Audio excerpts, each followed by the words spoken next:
साकारं भुजगशयनं पद्मनाभं सुरेशं विश्वाधारं गगनसदृशं मेघवर्णं शुभांगं लक्ष्मीकान्तं कमलनयनं योगिविज्ञानगम्यं विष्णुभवभयहरं सर्वलोकैकनाथं। बोले विष्णु भगवान की जय, बोले वृंदावन बिहारी लाल की जय। ये है जेठ मास के, अधिक मास के दूसरा पद, यानी अधिक मास के शुक्ल पक्ष की पद्मिनी एकादशी इसको बोलते हैं। तो भगवान विष्णु बोलते हैं कि हे युधिष्ठिर, अधिक मास यानी लौंद मास के शुक्ल पक्ष की एकादशी का नाम पद्मिनी है। इसमें मेरी और मेरी प्यारी वृषभानु दुलारी की तथा शिव पार्वती की पूजा की जाती है।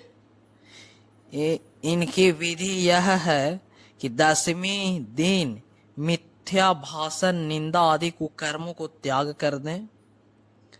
यानी 10वीं को दिन जो है नहाय खाए के रोज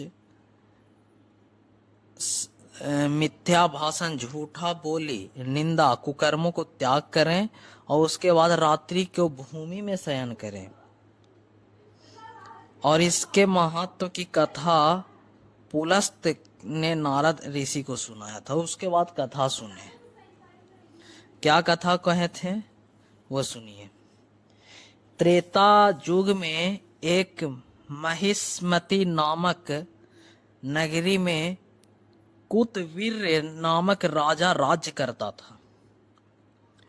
उसकी 100 स्त्रियां थीं, पुत्र एक भी नहीं था। पुत्र प्राप्ति के लिए पुत्रेष्ठी यज्ञ आदि अनेक उपाय किए, परंतु उसको पुत्र नहीं हुआ। अंत में यह विचार किया कि गंध मादन पर्वत पर जाकर तपस्या करूंगा। उसकी स्त्री ने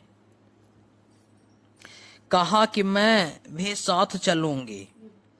पति और पत्नी दोनों ने गंधमादन पर्वत पर जाकर 10,000 वर्ष तक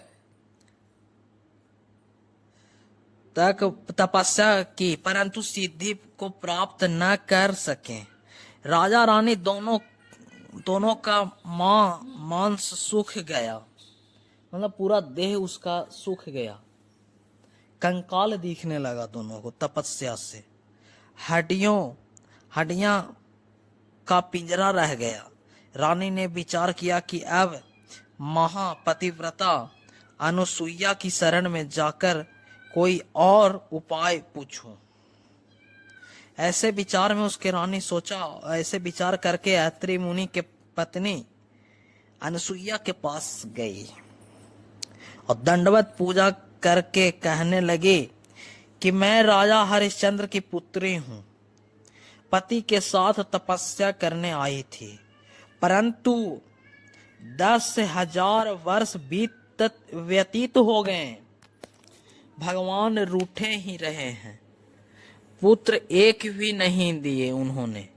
उनकी प्रसन्नता का कोई उपाय और कोई ऐसा उपाय बताएं जिसके करने से हमारा कल्याण हो। अनुसुईया ने उत्तर दिया कि बोला कि अधिक मास में जो 32 मास के बाद आता है, यानी 32 मंथ्स के बाद जो आता है, उसके शुक्ल पक्ष की एकादशी का विधि पूर्वक करो और ऐसा अजय पुत्र मिलेगा कि जिसको रावण भी विजय नहीं कर सकेगा।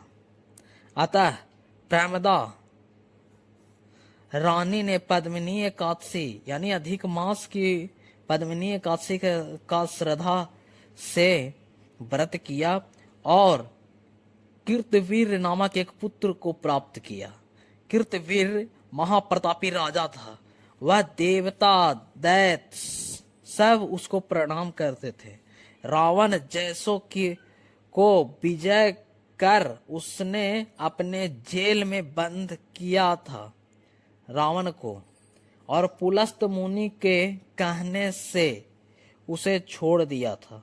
अतः सूत जी ने 88,000 ऋषियों को यह कथा श्री नैमिषारण्य वन में सुनाई थी। जैसे अनेक रुई के पर्वत हो और एक चिंगारी अग्नि की हो, वैसे अनंत जन्मों के पाप हो और एक पद्मिनी एकादशी का फल हो, दोनों एक समान शक्ति रखते हैं। बोले वृंदावन विहारी लाल के, विष्णु भगवान की जय।